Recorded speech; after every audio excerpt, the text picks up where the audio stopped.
Bonjour, donc aujourd'hui je voulais parler des blessures et aussi des émotions puisque quand on est touché dans une de nos blessures, automatiquement il y a des émotions qui se manifestent et comme pour le moment on est vraiment sollicité hein, dans nos blessures parce qu'il y a une grande libération hein, qui est demandée.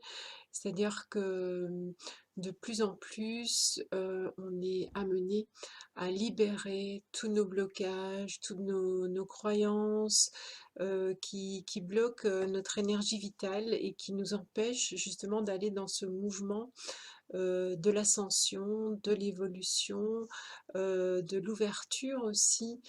euh, Puisque sinon les blessures en fait constituent un filtre, c'est-à-dire qu'on n'arrive pas à avoir cette vue arborescente. On est tout le temps, on parle, on agit, on réagit, on se protège à travers le filtre de nos blessures. Comme je disais, pour le moment, c'est normal que on soit, je dirais, à fleur de peau, c'est-à-dire qu'il y a beaucoup de choses qui sortent, qui se manifestent, qui viennent à la surface. On vivait très inconsciemment, on était beaucoup dans le remplissage, dans je me distrais pour pas justement être face à ce que je ressens. Et voilà, en cette période de trouble qui vient nous réveiller, c'est à ça qu'elle sert, c'est-à-dire que le message profond hein, du mouvement de la vie pour le moment, c'est réveillons-nous, soyons dans l'authenticité, soyons au diapason avec les lois du vivant. Et donc, c'est aussi pour ça qu'il y a beaucoup de mensonges qui viennent se révéler, se dévoiler, beaucoup de manipulations. Et ces mensonges, ces manipulations, on les retrouve dans notre propre vie déjà euh, envers nous-mêmes. Et donc, l'idée, c'est quand ces blessures, ces émotions apparaissent, à nous de les accueillir. Alors bien souvent, la première réaction qu'on a, c'est la culpabilité ou le déni. C'est-à-dire qu'on ne veut pas de ces émotions dites dérangeantes, négatives, euh, parce que voilà, ça nous demande d'intégrer qu'on n'est pas parfait, qu'on est en recherche, qu'on est en chemin. Et, et c'est pour ça d'ailleurs qu'on le met toujours à l'extérieur, c'est-à-dire en accusant par exemple les autres, en voyant l'ombre à l'extérieur chez l'autre, ça nous permet de ne pas la voir chez soi. Euh, et de ne pas lire le message aussi que vient révéler la blessure. C'est toujours pareil, il y a une lecture au premier degré, hein, c'est-à-dire, admettons qu'on ressente de la colère ou de l'agressivité, ou de la rage ou de la rancœur, hein, comme c'est beaucoup le cas pour le moment, ou sentiment d'injustice. On s'arrête là, c'est-à-dire qu'on va vite trouver quelque chose qui justifie ce qu'on ressent, c'est-à-dire la situation extérieure par exemple, et on va voilà, accuser, et du coup on ne va absolument pas voir cette blessure d'injustice qu'on a en nous, ou cette colère qui est là en nous. Il faut savoir que on va dire quand on remonte la cause première de la colère, c'est simplement de ne pas vivre en étant soi, c'est-à-dire au diapason avec l'univers, notre créativité, nos besoins profonds, notre intégrité. Et c'est ça la colère en fait.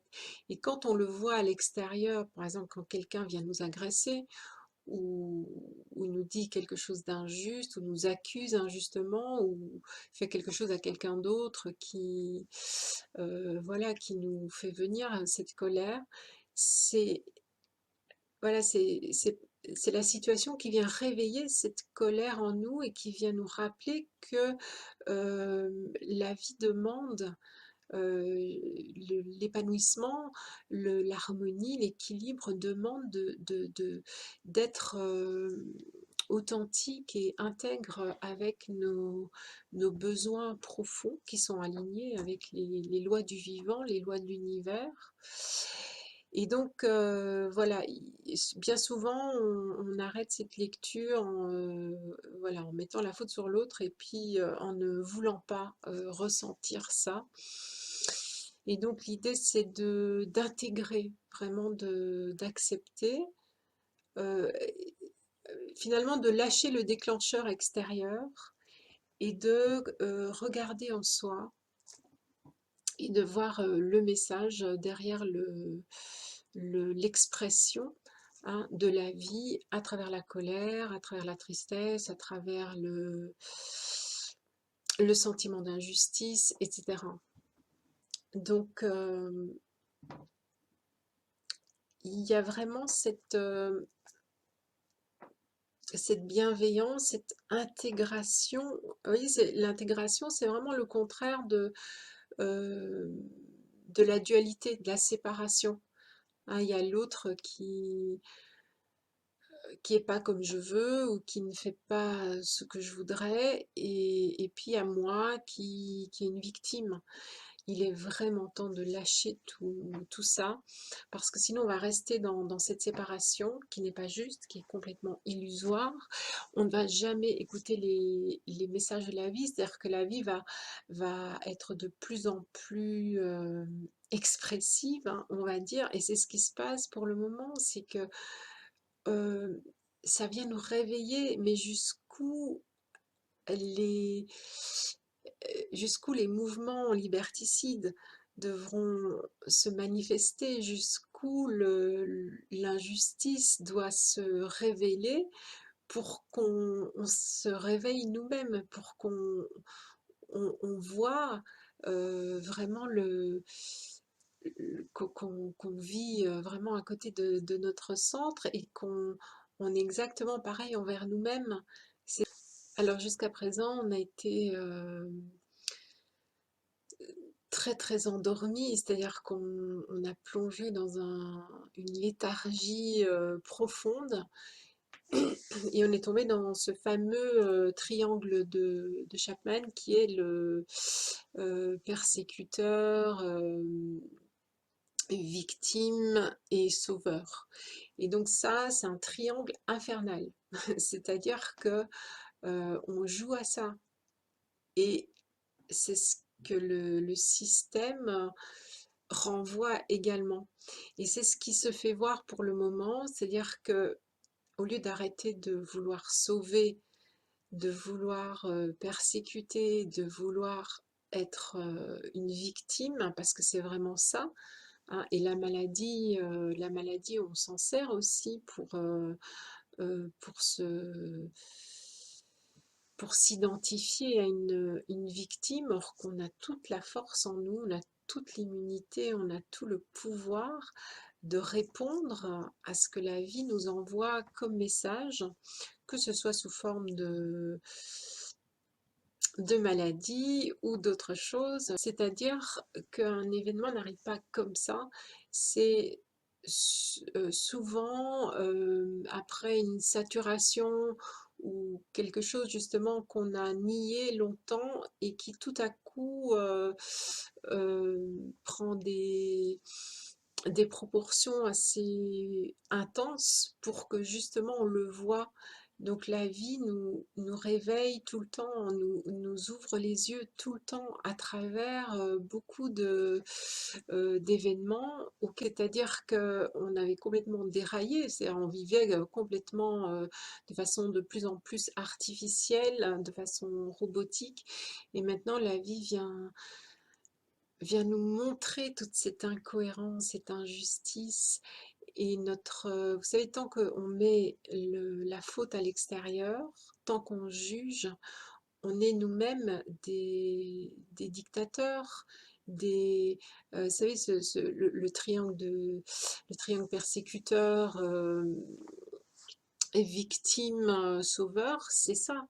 C'est passer toujours de l'un à l'autre. Et c'est infini, c'est infini. On est soit dans la plainte, soit on va consoler quelqu'un, soit on va sous le couvert de j'ai raison, je sais ce qui est bien pour la vie, je sais ce qui est bien pour toi, je vais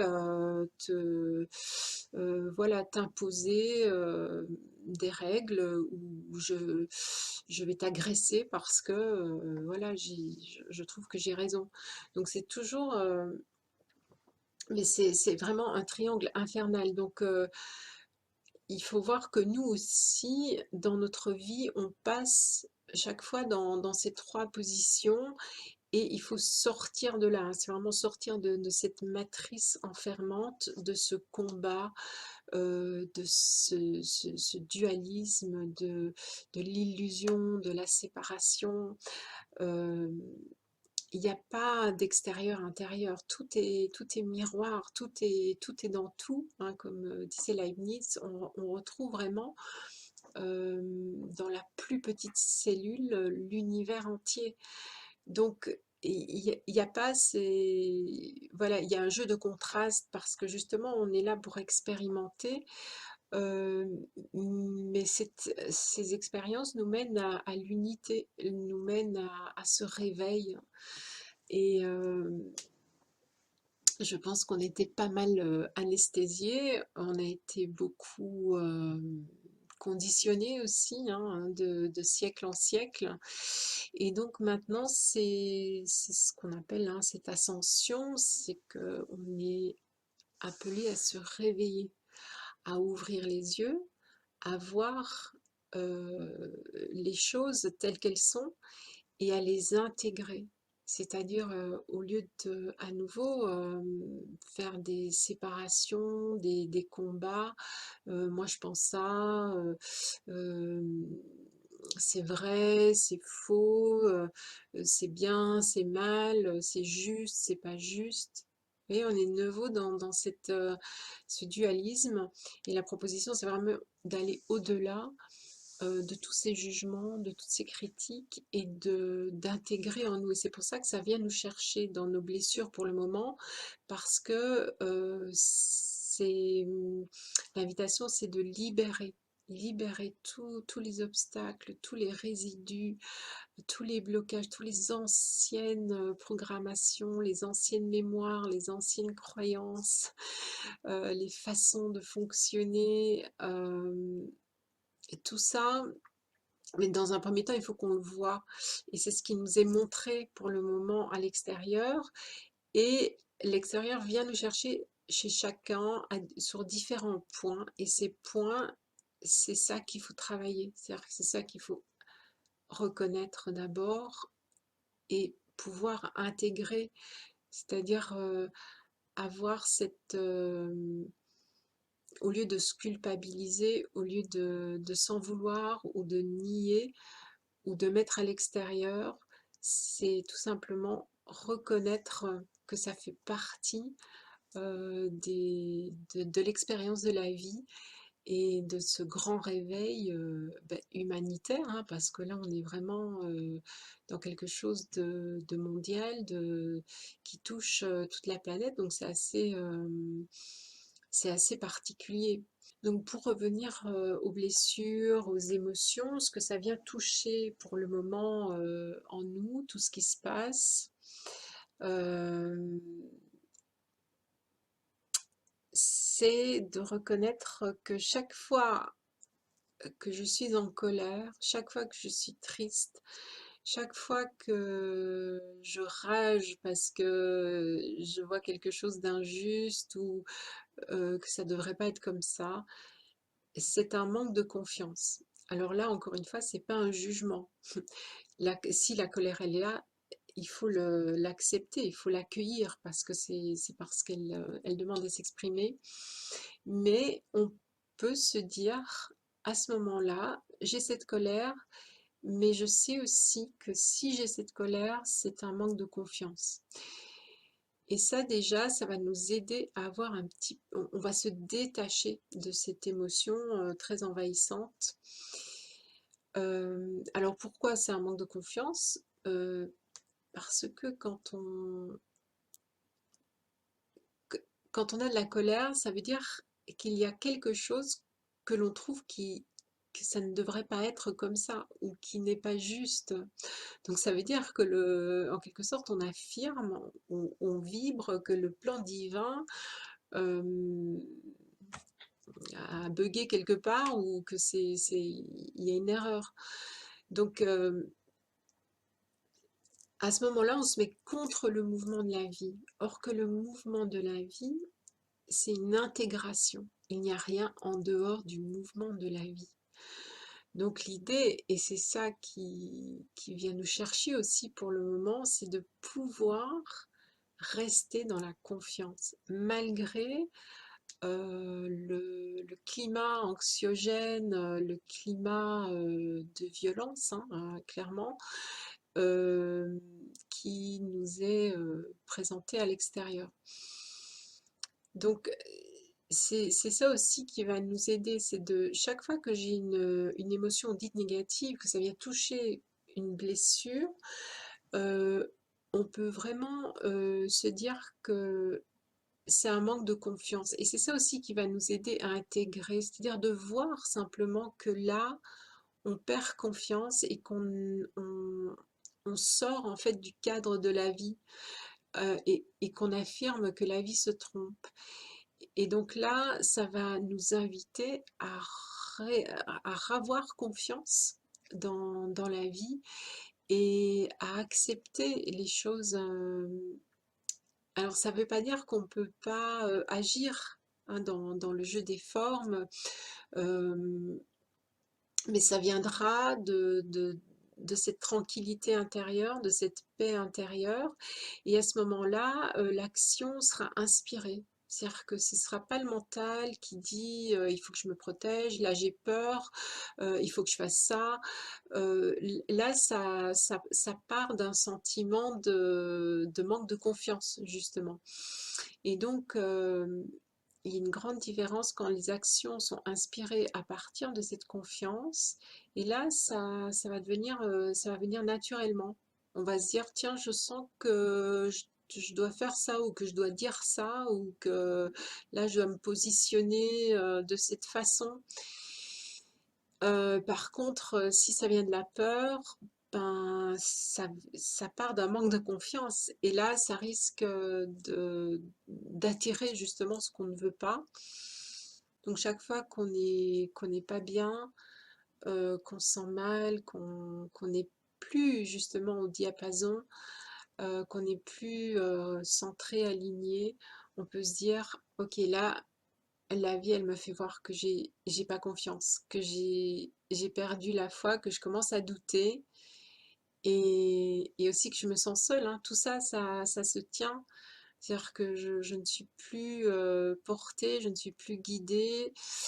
Et voilà, c'est de revenir à ça tout en remerciant cette expérience de colère, par exemple, puisque c'est ça qui nous a fait voir que et c'est aussi ce qui peut nous aider pour le moment de voir les événements extérieurs qui viennent nous révéler tout ce qui est encore à libérer en nous et qui manque d'intégration, qui manque de confiance et d'avoir de plus en plus cette foi absolue parce que au plus ce mouvement, il y a vraiment pour le moment, on est pratiquement dans l'équilibre entre l'ombre et la lumière. C'est-à-dire l'ombre elle est très agissante pour le moment.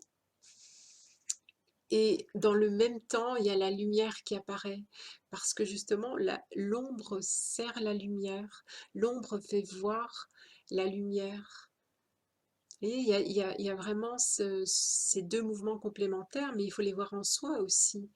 Donc quand on a de la colère, quand on a encore de la rage ou de la tristesse ou du déni, de la culpabilité, des envies de vengeance, etc. Voilà, ça demande à... C'est ça qui va nous faire voir que là, on manque de confiance, qu'on peut fortifier notre foi, notre confiance, et qu'on peut, malgré les événements extérieurs, on peut, je dirais, de plus en plus être dans cette joie du changement déjà, joie de ce réveil progressif, euh, et s'autoriser à être dans cette célébration joyeuse de la vie, d'être dans cette... de retrouver son enfant intérieur, en fait, qu'on a beaucoup brimé avec tous ces conditionnements euh, et tous ces... le fait qu'on ait vraiment bridé ce mouvement de vie. Donc au plus on va nourrir cette joie, ce réveil, c'est-à-dire cette vision de plus en plus intégrante, euh, au plus on va travailler sur cet alignement, sur cet ancrage, sur cette foi, au plus on va traverser de plus en plus légèrement, de façon légère, les événements, et on va gagner justement dans cette intensité, dans cette vibration, euh, et on va dépasser la lourdeur de la matière, parce qu'il faut savoir qu'au plus on est dans la matière, au plus on est dans les événements, au plus on écoute les médias, enfin je parle des médias streaming, c'est-à-dire les gros médias qui aussi font partie de ce système, qui sont utilisés pour nourrir ce système matriciel enfermant. On reste dans cette lourdeur, c'est comme si on n'arrivait pas à décoller.